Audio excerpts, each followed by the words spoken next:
Sa pag-iikot ko dito sa Maynila ay napunta ako dito sa Quiapo. At napadpad nga ako dito sa binansagan nilang Little Marawi ng Maynila. So nandito tayo ngayon sa Quiapo mga idol. Dito tayo, papasok tayo dito sa Golden Mosque.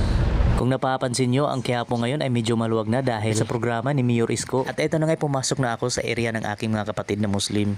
Binansagan itong Little Marawi kasi nga yung mga makikita mo dito is halos lahat parang makikita mo rin sa probinsya ng Marawi. So tulad nito, merong ano dito, merong mga kainan dito, Muslim or halal foods yung makakakain mo dito. So ito yung ano, ito yung Golden Mosque dito sa Maynila. Ayan. Ayan, makikita natin ang Golden Mosque dito sa Maynila, sa Quiapo.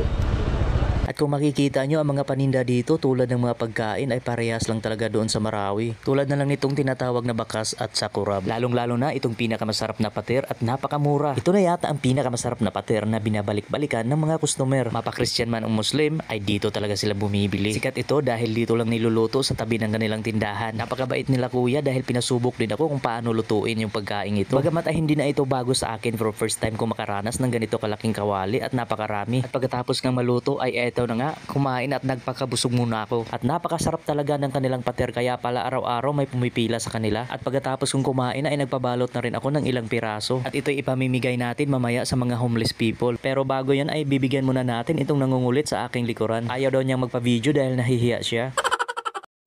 Boss, ito nyo sa akin.